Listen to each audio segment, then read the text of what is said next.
As obrigações do inquilino incluem o pagamento do aluguel e encargos, o pagamento no prazo estipulado no contrato, a possibilidade de prorrogação do prazo do pagamento do aluguel e encargos, a restituição do imóvel em boas condições, a reparação de danos causados ao imóvel, a proibição de modificar o imóvel sem o consentimento do locador proprietário, a obrigação de permitir vistorias, o pagamento de despesas de condomínio e outras responsabilidades especificadas nesse vídeo.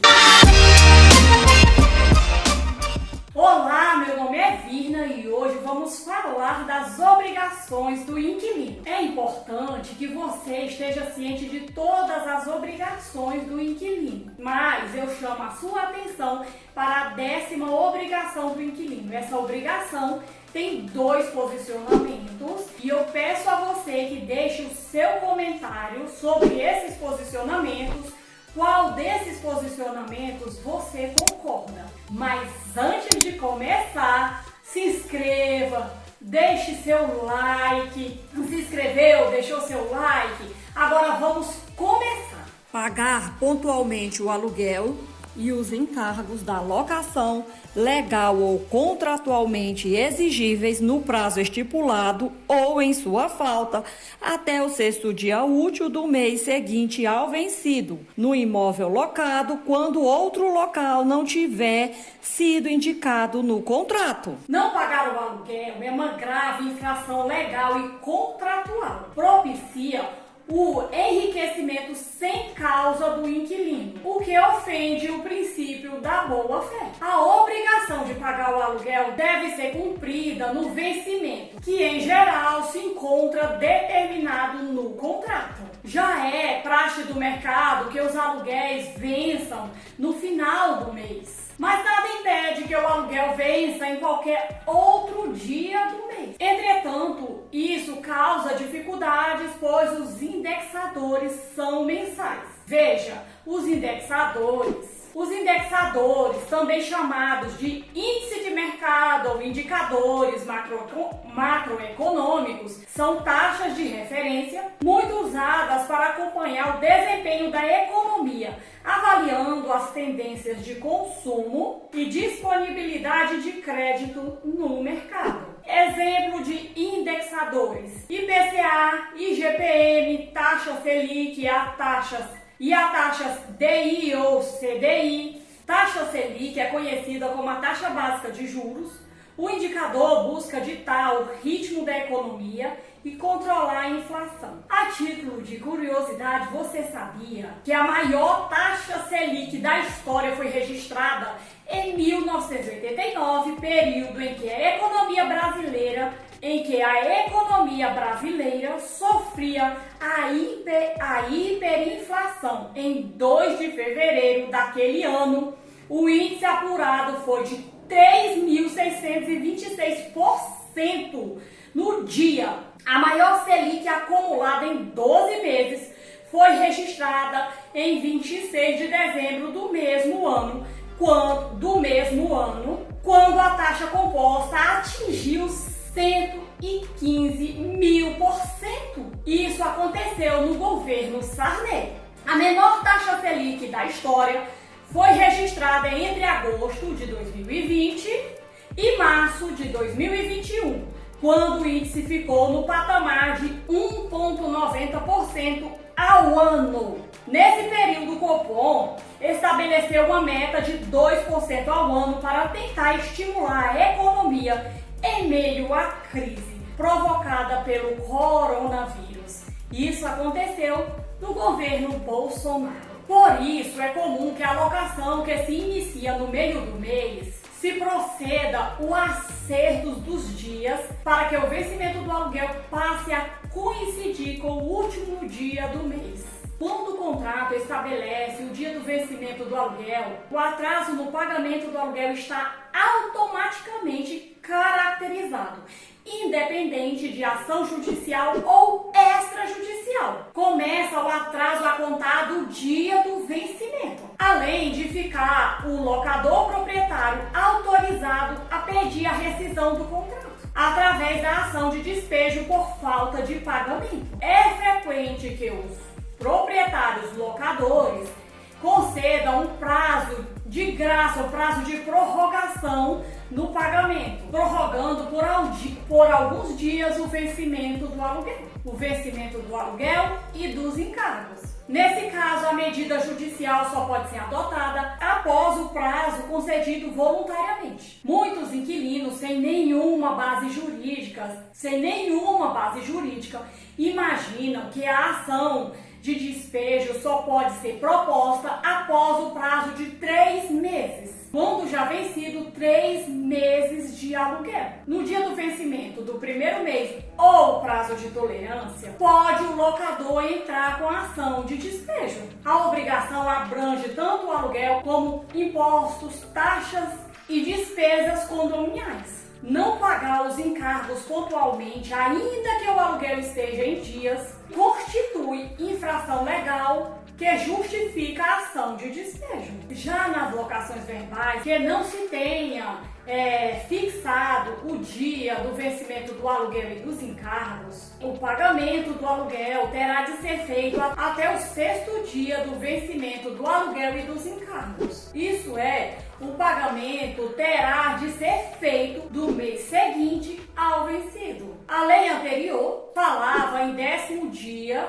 do mês ao 10º dia do mês seguinte ao vencido, incluindo domingos e feriados. A nova lei preferiu fixar o prazo em dias úteis. Resultou no mesmo lapso temporal, já que 6 dias úteis correspondem, na maioria das vezes, aos 10 primeiros dias. A lei atual parece ser melhor, já que os aluguéis são pagos na maioria das vezes em bancos, administradoras de imóveis, escritórios de advogados, que só funcionam em dias úteis. Assim, fica mais fácil a contagem do prazo e de seu vencimento. O local de pagamento também ficou claro que será no imóvel locado. Isso se no contrato não for estabelecido local diverso. A lei do inquilinato seguiu a regra do Código Civil no artigo 327, que diz: artigo 327. Efetuar-se-ão o pagamento no domicílio do devedor, salvo se as partes convencionarem diversamente ou se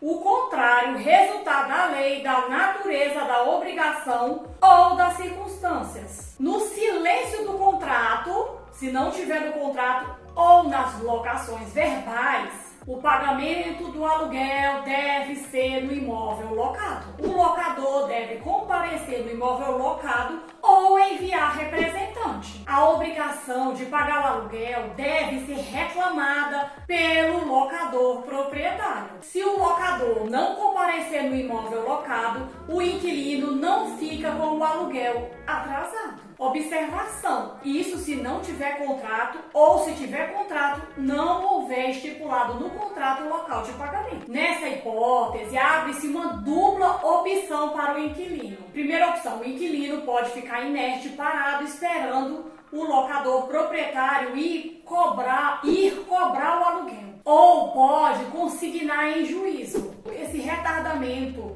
na cobrança do aluguel não pode causar prejuízo ao inquilino. E se o inquilino resolver consignar o aluguel em juízo, depositar na justiça o valor do aluguel, nesse caso o locador proprietário irá arcar com as despesas pela morosidade, pela demora em cobrar o aluguel e com os ônus sucumbenciais. Mas para resolver essa situação, a lei assegurou o direito das partes de escolher o local de pagamento. Basta que no contrato seja indicado o local de pagamento. Isso normalmente acontece. Veja o exemplo: o aluguel deve ser depositado no banco tal, agência tal, ou que está na moda agora, o Pix. Por isso, é importante que as partes esclareçam o local do pagamento no contrato, de maneira precisa e clara, para evitar futuros conflitos. Isso é importante no que se refere a considerar o inquilino devedor do aluguel atrasado. Essa regra decorre do princípio de que o pagamento deve ser feito de maneira menos onerosa para o inquilino. Isso é uma norma disponível. Isso significa que as partes têm total liberdade para estabelecer o local de pagamento. O Código Civil trouxe uma importante modificação no que se refere ao local de pagamento. Diz que, ocorrendo motivo grave para que não se efetue o pagamento no lugar determinado, poderá o devedor fazê-lo em outro sem prejuízo para o credor. Se no contrato não houver o local do pagamento, cabe ao juiz, em cada caso concreto, decidir, segundo a experiência comum dos fatos da vida, se o motivo alegado pelo devedor é realmente grave para justificar a transferência do lugar do pagamento. O Código Civil, no artigo 330, diz que o pagamento reiteradamente feito em outro local faz presumir renúncia do credor relativamente ao previsto no contrato. A norma decorre da boa-fé contratual. Isso significa que o locador proprietário não pode exigir que o inquilino volte a pagar o aluguel no local anteriormente indicado. A dificuldade prática para a aplicação do artigo 330 é o advérbio de modo reiteradamente. A lei não fixa o número de vezes. Isso aumenta a responsabilidade dos juízes diante das peculiaridades do caso concreto, quanto à interpretação da lei, como por exemplo a duração do contrato. A aplicação da regra fica submetida ao arbítrio do juiz, que deve proceder com cautela. Diante de tudo isso, o locador deve manifestar logo que possível sua insatisfação com a mudança do lugar do pagamento. Deve notificar o inquilino para respeitar o previsto no contrato, já que cessou o motivo grave que justificava a mudança do lugar do pagamento. Outra dificuldade surgiu no caso do locador mudar o lugar de pagamento por ele próprio indicado no contrato. O locador pode mudar o local de pagamento, desde que não prejudique o inquilino. Se prejudicar o inquilino, pode ser caracterizado abuso de direito, que é estabelecido no artigo 187 do Código Civil, que diz: também comete ato ilícito o titular de um direito que, ao exercê-lo, excede manifestamente aos limites impostos pelo seu fim econômico ou social, pela boa-fé ou pelos bons costumes. Isso pode ser considerado ato ilícito, autorizando o inquilino a exigir o ressarcimento dos prejuízos decorrentes da mudança do local de pagamento. Da mesma forma, o locador morrendo, os herdeiros não poderão mudar o local de pagamento. Segunda obrigação do inquilino: servir-se do imóvel para uso convencionado ou presumido, compatível com a natureza deste e com o fim a que se destina, devendo tratá-lo com o mesmo cuidado como se fosse seu. A locação é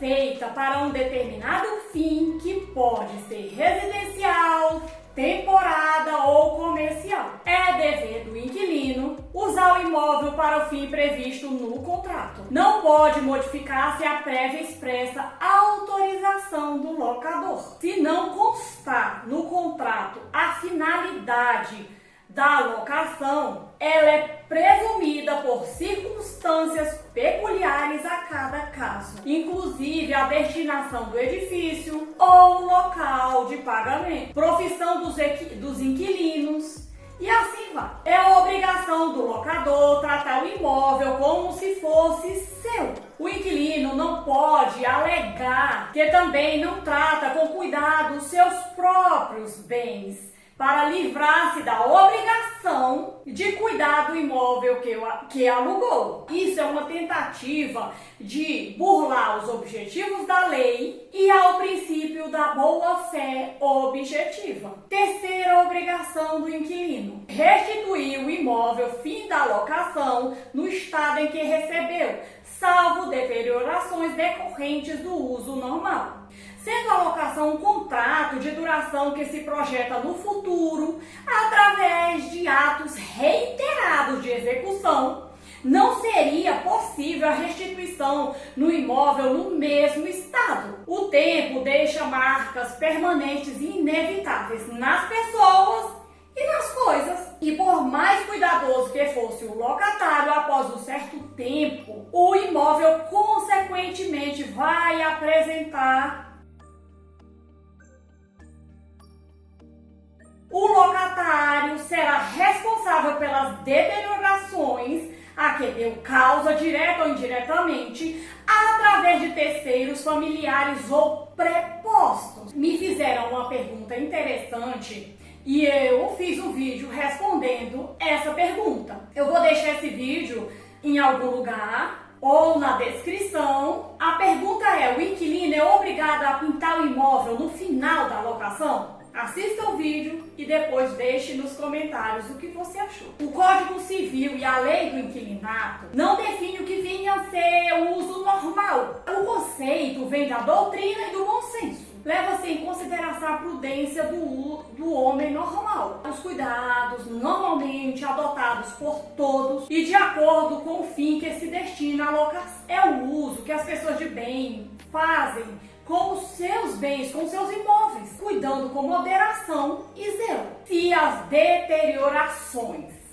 no imóvel no final da locação são atribuídas ao simples passar do tempo ou à atuação dos agentes naturais, sem a culpa do inquilino, o inquilino não estará obrigado a restaurar ou indenizar o locador proprietário. O risco da perda ou deterioração da coisa, sem a culpa do devedor, recai sobre o proprietário. Sem a culpa do devedor, recai sobre o proprietário. Esse é o princípio elementar que controla as obrigações de dar e de restituir. Isso vem de um velho ditado romano que diz que a coisa perece para o dono. Sam perit et domino. Nem sempre é fácil saber se o dano é decorrente do uso normal ou se o inquilino andou fazendo traquinagem no imóvel alheio. A prova técnica será crucial para a decisão do juiz diante da controvérsia entre as partes. Será necessário a perícia, que não é barato. De novo, vou falar da importância da ata notarial, que pode ter uma vantagem enorme em relação à vistoria judicial ou qualquer outra prova técnica produzida pelo locador ou pelo inquilino. A ata notarial, por ter fé pública, atesta o verdadeiro estado do imóvel quando termina a locação. Imóvel não estiver no mesmo estado do início da locação, isso não impede a extinção da locação. Diante da recusa do locador de receber o imóvel, o inquilino pode mover uma ação consignatória das chaves, que ficarão no cartório. O locador pode mover a ação para ser ressarcido dos danos causados ao imóvel. Quarta obrigação do inquilino: levar imediatamente ao conhecimento do locador o surgimento de qualquer dano ou defeito cuja reparação a este incumba, bem como as eventuais turbações de terceiro. Os danos decorrentes do uso normal do imóvel devem ser reparados pelo locador, mas é preciso que o locador proprietário tenha conhecimento do problema, já que ele não tem posse do imóvel, pois a posse é do inquilino. O inquilino é obrigado a informar o locador por meio inequívoco a ocorrência desses danos para que o proprietário faça os reparos. O inquilino deve informar o mais rápido possível para evitar que os danos se agravem, prejudicando ainda mais o patrimônio do proprietário locador. Da mesma forma, tem que informar o locador as eventuais turbações da posse praticadas por terceiros, tais como invasões da área locada, ameaças de invasão, ocupação indevida. A comunicação é indispensável para que o locador possa defender o seu imóvel e use dos meios necessários para defender a sua posse. Se o locatário permanece inerte em silêncio diante da turbação da posse, da tentativa de invasão praticada por terceiros e não informar o locador, pode se passar o tempo e prejudicar o proprietário do imóvel, quando o proprietário tomar conhecimento do fato e ajuizar a ação possessória. Ele pode ser impedido, proibido de requerer a liminar, e se o proprietário for prejudicado, consequentemente, o inquilino será responsabilizado. O advérbio de tempo imediatamente deve ser interpretado como sendo a primeira oportunidade que tiver o inquilino. É importante distinguir as turbações de fato das turbações de direito.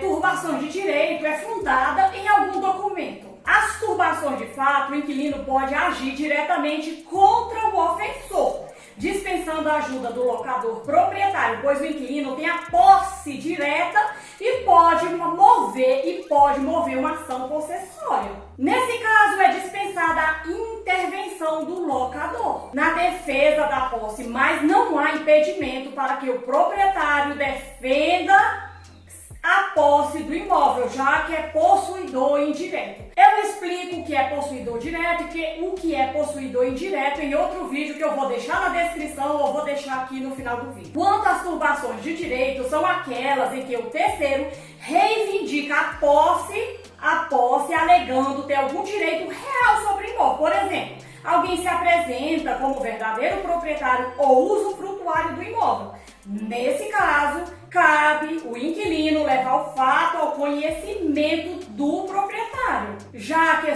só o proprietário dispõe dos documentos necessários para a defesa do imóvel. Quinta obrigação do inquilino: realizar a imediata reparação dos danos verificados no imóvel ou nas suas instalações provocados por si, seus dependentes, familiares, visitantes ou prepostos. Os danos ou deteriorações que não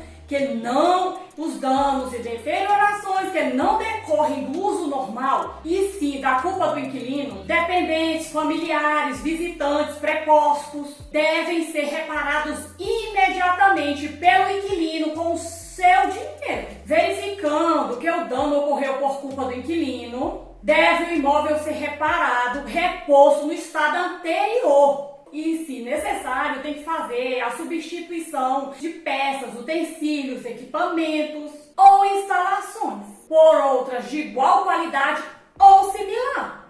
A reparação deve ser feita imediatamente, ou seja, logo após a ocorrência do dano. O inquilino não pode se esquivar de reparar o dano, alegando que fará quando devolver o imóvel no final da locação. Isso é para evitar que o dano se agrave, comprometendo outras instalações, alegando posteriormente que não tem recursos para fazer a obra. Se for melhor para as partes, pode o proprietário, o locador, realizar reparação, cobrando do inquilino custo. O inquilino só se exonera do dever de indenizar se provar um fato que a lei considera apto a romper o nexo de causalidade. Por exemplo, o caso fortuito, a força maior, ou que o dano foi provocado por terceiros que sejam dependentes, parentes, agregados. Exemplo, alguém que tenha invadido o imóvel. Essa aí é a primeira parte do vídeo sobre as obrigações do inquilino. Mas antes de terminar, peço a você que, se você não se inscreveu, se inscreva, deixe seu like e não esqueça de compartilhar com um amigo. Vou deixar para você uns salmos para abençoar a sua vida. Medite sobre essa palavra, que Deus abençoe sua vida tremendamente. Eu te louvarei, Senhor, de todo o meu coração. Anunciarei as maravilhas que fizeste. Por causa de ti me alegrarei e celebrarei. Cantarei louvores ao teu nome, Altíssimo. Meus inimigos recuaram, tropeçaram e morreram diante de tua presença. Pois julgastes meu direito e minha causa. De teu trono julgaste com justiça, repreendeste as nações e destruíste os perversos. Apagaste o nome deles de uma vez por todas. O inimigo está acabando, arruinando para sempre. Arrasaste suas cidades e elas caíram em esquecimento. O Senhor, porém, reina para sempre, de seu trono executa o julgamento. Julgarás o mundo com justiça e governarás nações com imparcialidade. O Senhor é abrigo para os oprimidos, refúgios em tempos de aflição. Quem conhece o teu nome, confia em ti, pois tu, Senhor, não abandonas quem te busca. Cantem louvores ao Senhor, que reina em Sião. Anuncie ao mundo os seus feitos, pois aquele que vinga o sangue derramado não se esquece dos aflitos. Ele não ignora seu clamor. Senhor, tem misericórdia de mim. Vê como meus inimigos me atormentam. Livra-me das garras da morte. Salva-me para que eu te louve às portas de Jerusalém, para que eu me alegre por teu resgate. As nações caíram na cova que abriram, seus pés ficaram presos no laço que esconderam. O Senhor é conhecido por sua justiça. Os perversos são pegos nas próprias armadilhas. Os perversos desceram à sepultura. Esse é o destino de todas as nações que se esquecem de Deus. O necessitado, porém, não será esquecido para sempre. A esperança dos pobres nunca mais será frustrada. Levanta-te, Senhor. Não permita que simples mortais te desafiem. Julga as nações. Fazes as tremer de medo, Senhor, que as nações saibam que não passam de simples mortais. E até o nosso próximo encontro.